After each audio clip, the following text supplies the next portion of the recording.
Here's another thing. If you ever find yourself being tracked and you don't want to be, this is something you can do. In weather like this, when it's coming down in buckets, you're going to lose some tracks.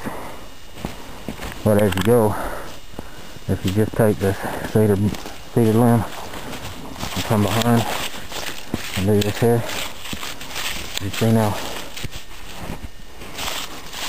I'm back in the tree line now. I'll continue with it back into the tree line for a while. We'll get through this cedar forest here, and when it's coming down this hard, it's gonna, if you leave a footprint, well, you're definitely, they're gonna know you've been there. However, in this weather, if you brush your tracks, it will disturb it enough to smooth right out and look natural in about another hour. So these spots that I'm covering up my tracks, when we come back through here in about an hour or two, you're not even going to know they were there. On into the tree line a ways here. Keep your brush going, and that way where you finish with your covering your tracks, there's going to be so far enough away from the area that they're going to patrol that they're not going to see where the tracks start back up again out in the trees. So that's just a quick survival tip. If you got the time, cover your tracks.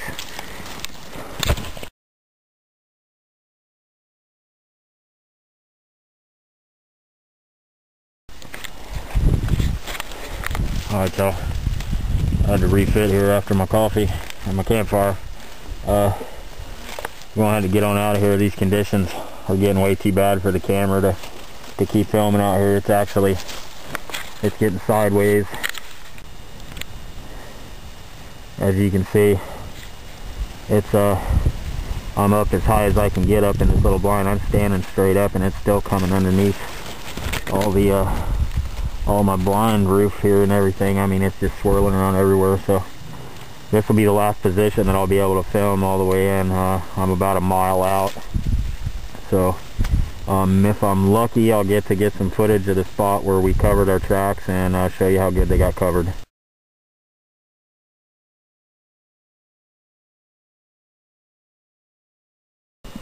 Alright, so here we are back. I know this is where I left off because this is my cedar bow. It just kind of sticks out. A busted cedar bow sitting on top of snow. But you can see how much snow's on top of it. So there was probably about an inch. And we've been about an hour here. So now let's take a look. Here's a footprint. This is where we left off.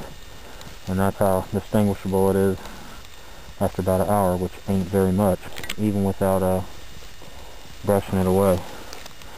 But all the area where we brushed, look at that. You can't tell there was anybody there. Well, here we are at that crossing, and as you can see, not one print, not one track, not one sign or trace. There's been any critter here, big or small. So covering your tracks don't take much, especially when it's coming down in buckets. Let's go on and get on out of here. It's time to get out of this weather for a little bit. Here's where, if you got the time, these maneuvers pay off. Come back to, you remember that's where we were presenting our Hoffmans, is what we were wearing on our feet today. Now we've come back the same direction.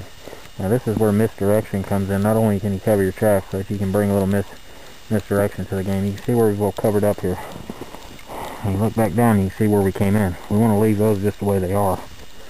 So now what we've done is we've cleaned up all the way back to the spot that we want to pick up our tracks again. And what we're going to do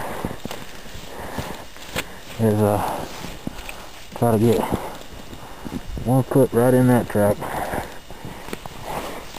Standing on one foot cleans up a little bit. Let's get that bow out of here, and here we go.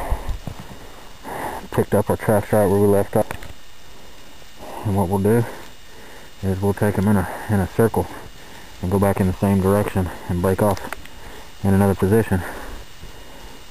and then we can come back all the way back around and get back in there where we were, and we'll be able to glass our tracker from a position that he will have no idea that you're in. So good stuff. Let's go ahead and continue with our loop here and get on back to the coffee house. Keep your hooks wet and powder dry.